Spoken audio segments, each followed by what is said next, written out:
Hi guys, it's me, Natalie Lorraine, and welcome to another episode of Sage and Whiskey Podcast. And here you'll get a little bit of tarot, a little bit of magic, a little bit of media, and of course, good whiskey. So this week I'm going to start out with the tarot forecast. I pulled four cards from the what is that thing? The Modern Witch tarot deck. I can't say enough good things. I feel like everybody has this deck, but I love it. But I'm still probably gonna get some more decks. But what I see this week is womanhood and knowing your place. I'm gonna save that for the sage tip. I think that was already on my mind. But what we have is Six of Cups as the overall theme. Then we have it clarified by the past, Queen of Wands, the future, the Star in reverse. The present, the Star in reverse, and the future with the Knight of Cups. So,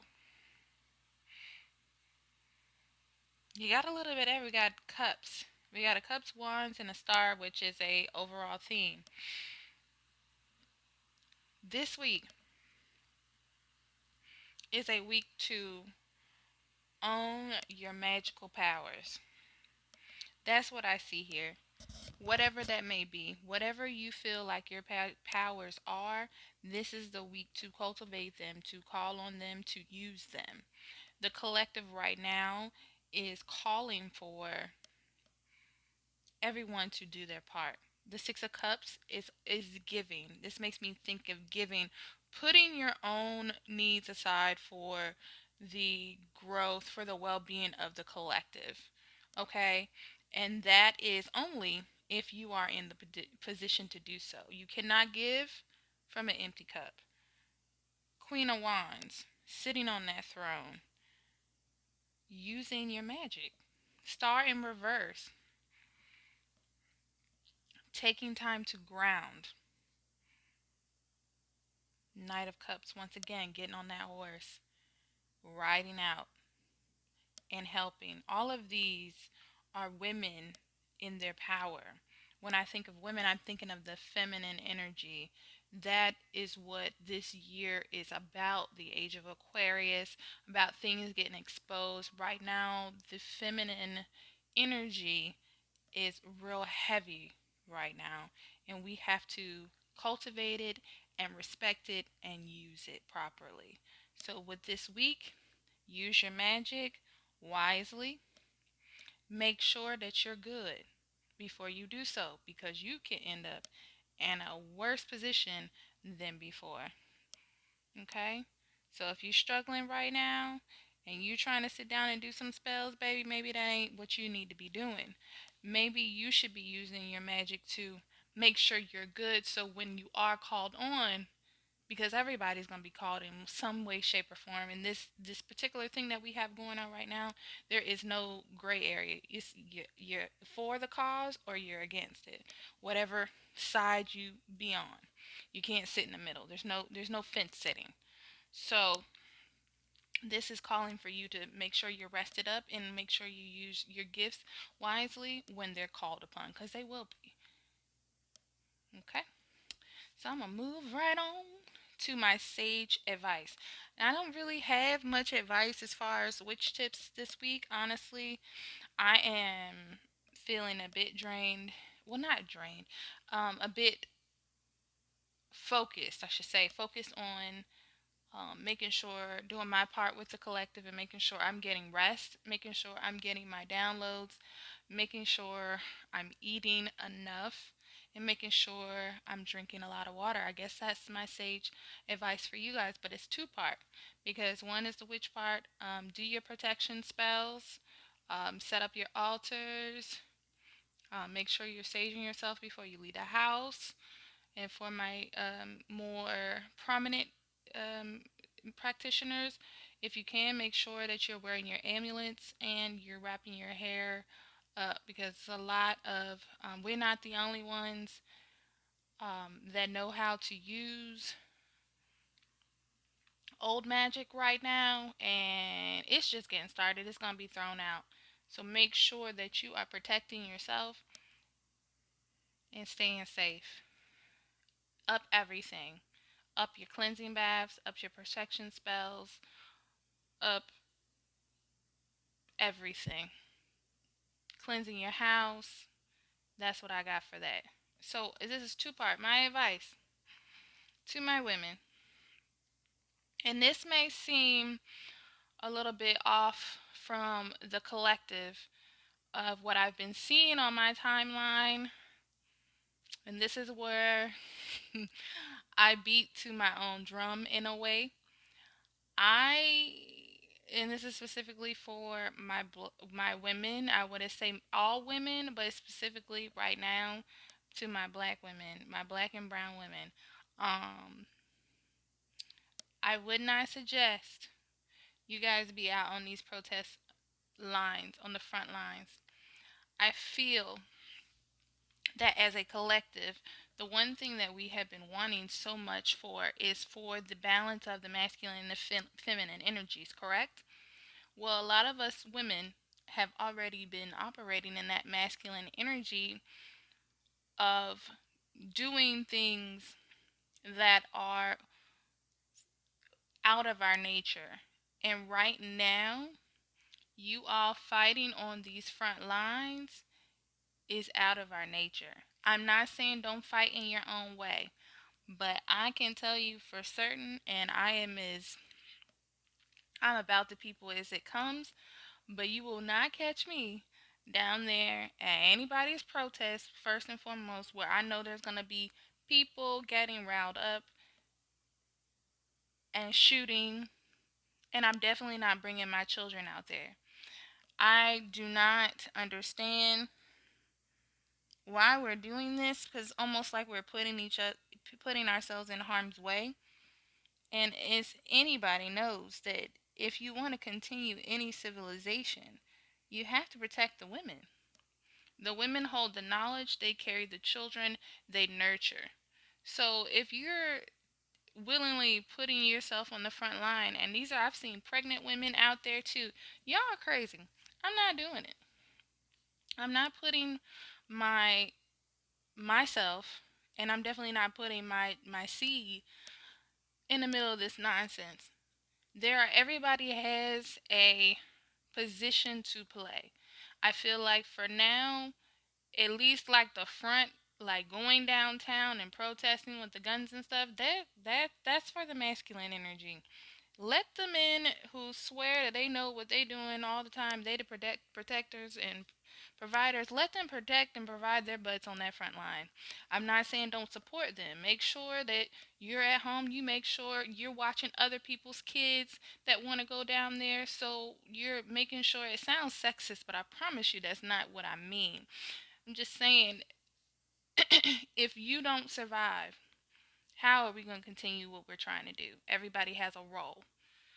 Pass out the flyers during the daytime. Make the phone calls. Organize the events, but let the men be on the front line. They are physically built differently than we are for a reason.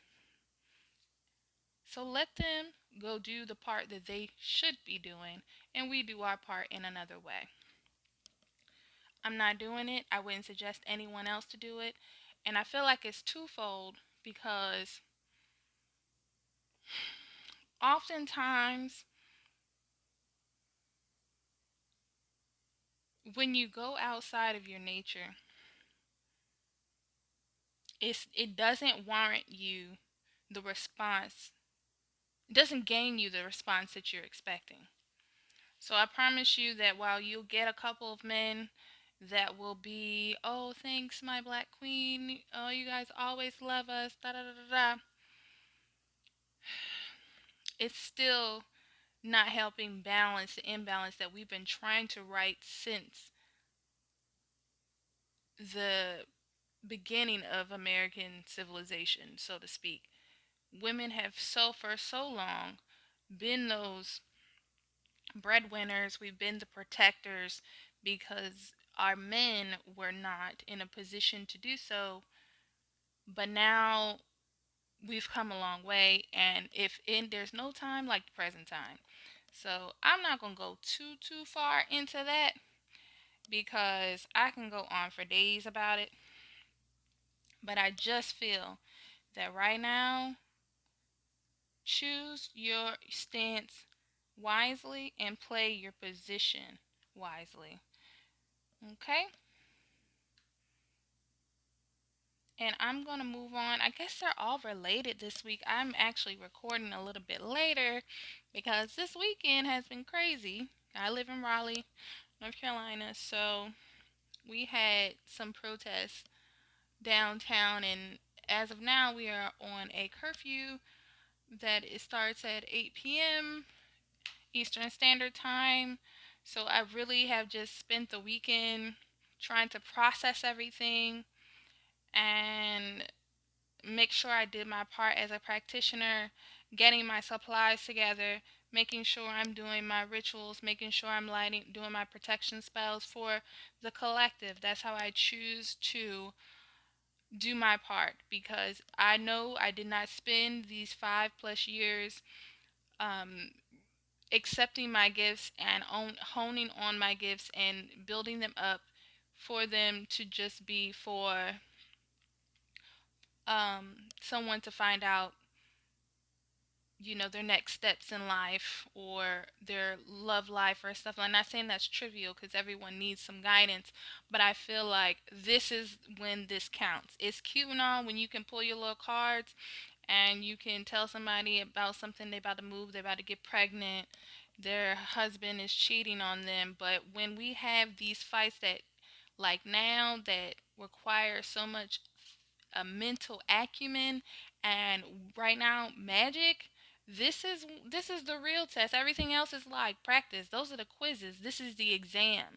So I want to make sure that I stayed rested, and this podcast was the last thing on my mind. But I'm going to get it done because it's important to me to get this out, and I want to make sure that I remain consistent even through these times. Now, if I decide to uh, change that in the coming weeks, I'll make that decision. But it's been 2 months and I'm having fun. I don't see why I should stop now. So, with that being said, the media spotlight that I have this week is actually on Hulu. And I watched it, I believe, um, when did I watch it? I want to say Sunday.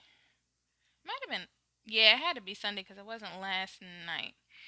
And I had seen it popped up in my mentions, or not my mentions, in my recommendations for a while. So I finally decided, let me see what this movie's about. Now, the movie is called Brown Girl Begins. And like I said, this is all full circle. This is really, really, I don't feel like I watched this movie at a more perfect time. The movie is set in the future. Um, it's a sci-fi movie, if you can call it that. Yeah, sci-fi fantasy genre.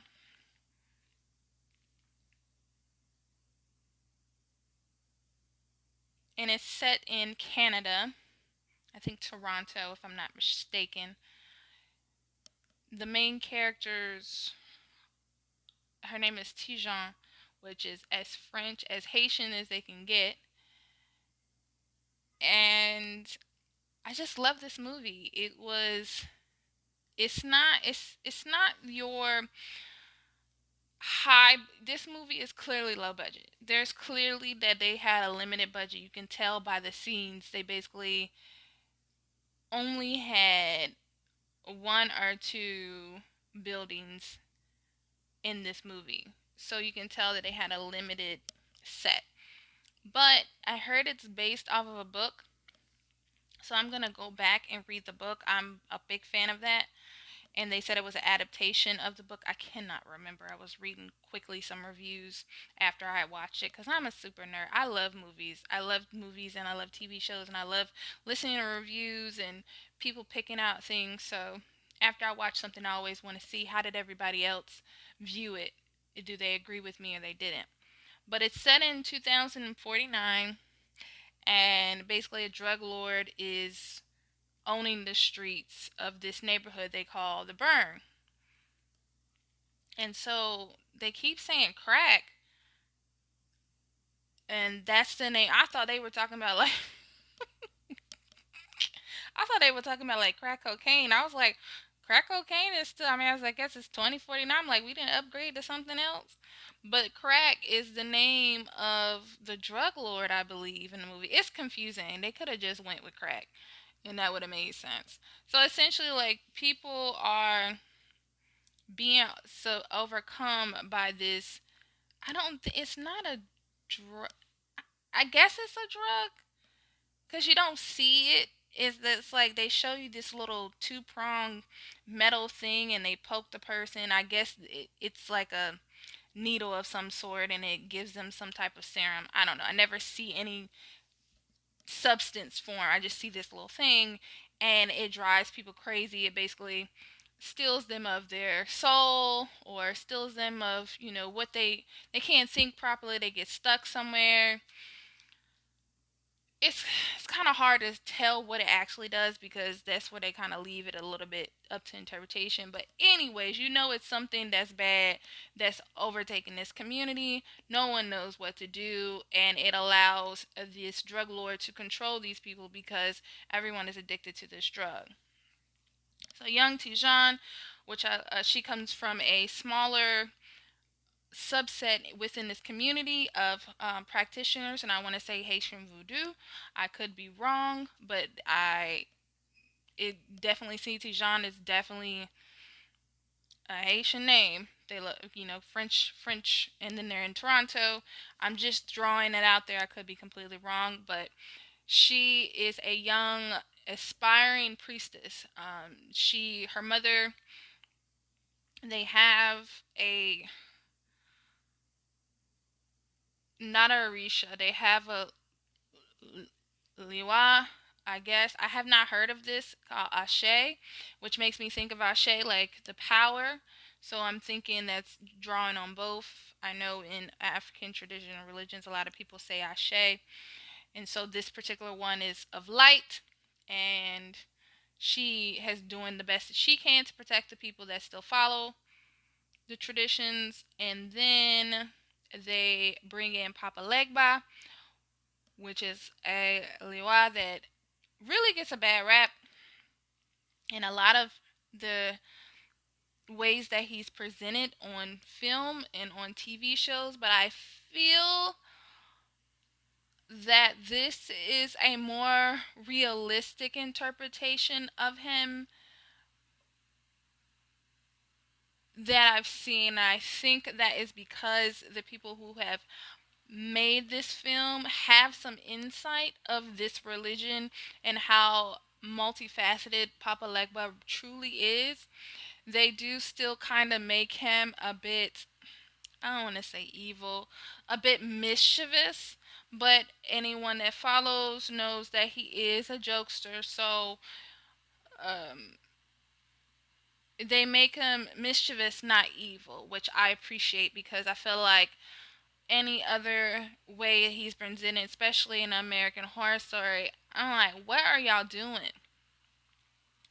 So this was a little bit more on keel, but essentially, her grandmother is still alive. Her mother is up to her was up to her mother 10 years ago or 15 years ago. I can't remember how much time has passed, to be the one that would become a conduit for both Papa Legba's powers and Ashay's powers. But the mother did not was not able to take on this responsibility because she was afraid. And this movie, I almost felt like it was talking to me because I have and I currently kind of go through the same things as a practitioner where I know that I am not fully like powered up, so to speak, because I still have hangups of like what's it gonna look like, what the responsibilities that come with it.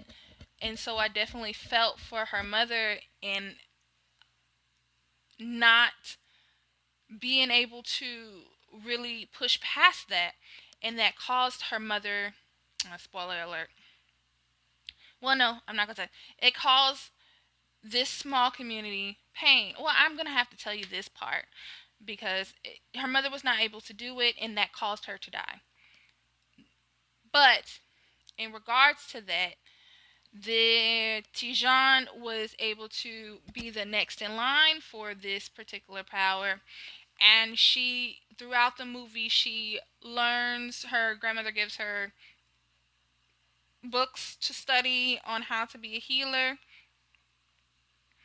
and how to be ready for the next time when it will be her turn to accept these very strong powers from Papa Legba and Ashay. Beautiful, a very profound message for such a low budget film. I think they did a great job. I would actually like to see like a follow up or like what happened afterwards. Sorry about that. But this film, it's not a, I don't know, it's like a diamond in the rough. It's like one of those movies that you see and you're like, it could be good, it could be bad. I was pleasantly surprised. I would suggest everyone to watch it, and especially if you're a practitioner, you're into this. I imagine if you listen to my show, you're into the kind of this witchcraft or practitioner or African traditional religions. It's a good refresher in letting us know that sometimes what we do is not for the faint-hearted, and a lot of times we have to overcome our own personal hangups in order to become the true priestess or practitioner, whatever you're called to do. And I think it's beautiful. And it's on Hulu, the one, because I be getting movies from different things. So if you have Hulu, it's free for you. I'm going to wrap this up with my whiskey recommendation for the week. I'm probably not going to have a new one for this weekend because I don't know what's going to happen with this curfew. So I'm going to hold on to this bottle that I have. I got the Larceny bourbon, Kentucky bourbon. It is 92 proof. I guess I'm on the high proof strain right now because I could have sworn I put this thing on pause.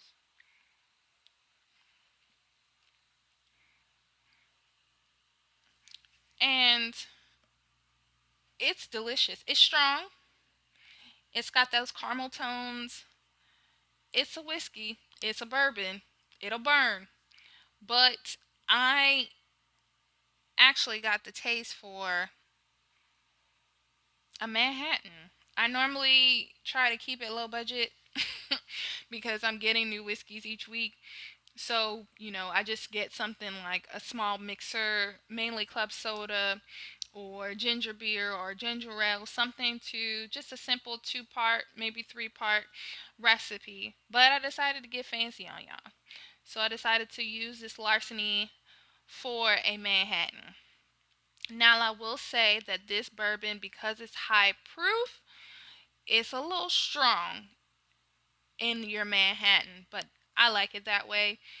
I had originally wanted to get Basil Hayden because I haven't had it, and I had it in mind to do the Manhattan. I think for me, I know Basil Hayden is one of the lower proofs of whiskeys that in that line, in Knobs Creek's line, but I like it. So I said, well, I'm already doing the Manhattan. I'm just going to get a higher proof. So I did it with the Larceny. Now, if you've not heard of Manhattan, this is a typical drink that many men will order at the bar. It's strong. It has one, two, three ingredients if you count, depending on how fancy you are. And it's strong. But I had learned doing a little research that actually the Manhattan was originally a woman's drink. It was because the old fashioned is normally the drink that men typically go for. I feel like the old fashioned is a little bit sweeter than the Manhattan, but that I haven't had an old fashioned in a while, but interesting. It has sugar. It has a lot more ingredients too. I just this is me being a bit sexist, I would think that men would like a straight, more, less complex drink. But the Manhattan has been my go to for a while because I am a whiskey drinker, and I feel like this is a nice, smooth drink to get at the bar that many bartenders should know how to make and make it well. Very simple. So I'm gonna give you, oh, the price. I forgot the most important thing. This larceny, it was 24.95. I think it was on sale as well. I think this is a 30 something dollar bottle. It was on sale. That's what caught my eye. And because I mentioned this while I'm recording on my cell phone, Facebook or whoever the ads are stalkers, I saw that larceny had popped up in my feed. So good job there, Facebook marketing. You got me. I think you got me twice. I think you got me on the other one I got not too long ago. But I would buy it. It's nice mid-level whiskey in the Manhattan drink. Okay, it's very simple. You're going to have to buy things that you probably buy something that you normally don't buy. So you just get your standard whiskey. You're supposed to use a rye. It gives it more edgier punch. I've had them with rye and without rye. It just depends on your preference. My whole thing is it needs to be a whiskey. So if you want it with a rye normally cost a little bit more, but it has to do with the distilling process that gives it that extra punch. So they're supposed to balance each other out. Why I didn't have larceny is not a rye, so I was a little uncertain of how the flavors would meld together. But essentially, you get 2 ounces of any type of bourbon or whiskey that you want. I prefer bourbon. I feel like Kentucky just does whiskey good. And then you get you some sweet vermouth. You only need about a half an ounce, if that. If you needed to, you can tweak the recipe for your liking. Half ounce of sweet vermouth. Um, get you some bitters. Anagostra. Oh my god, I'm probably messing this up. I just call them A bitters because it's the most popular. Angostura. I don't know how to say that. That's terrible when I went to whole bartending school, but I don't remember us talking about bitters that much. But I picked me up a bottle from Target for $8. It should last you a while unless you're making a whole bunch of drinks because most recipes and cocktails only call for like 2 or 3, little dashes of it. I'm gonna get some orange bitters. I feel like that will definitely bring the complexity. It kind of reminds me of the old fashioned in that way because the orange peel gives it a little bit of zest. But 2 dashes of the bitters. Stir it. It's a stirred drink, not a shaken drink. And you top it off with cherries, maraschino cherries. You're supposed to get the good kind, but listen, I did not feel like going all the way across town to go get the good cherries. I could have gotten them from one of the little fancy grocery stores, but since I was in Target, I got the little $2 typical ice cream sundae cherries. They work. I do see the difference. I'm gonna play around with this. I'm probably gonna get a different. Next time I'm going to get a rye. So whenever I go to the liquor store, if that's gonna be this weekend or next weekend, I will get a rye and redo this recipe. Sweet vermouth is a liqueur.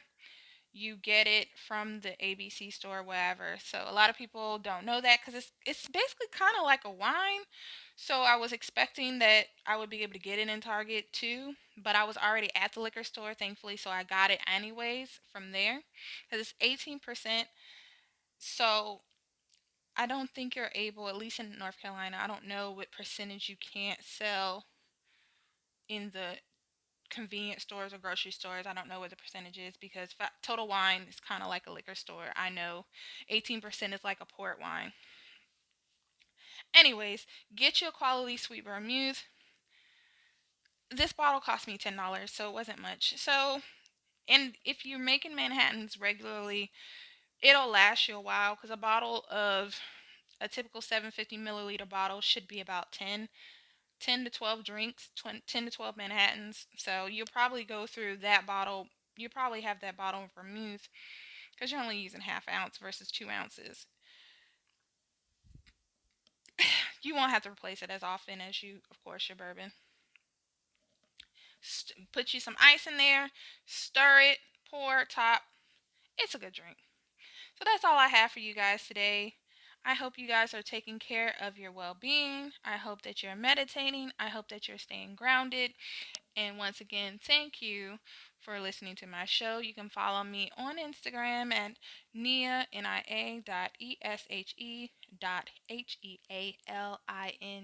That is not my Instagram anymore. That's my old one.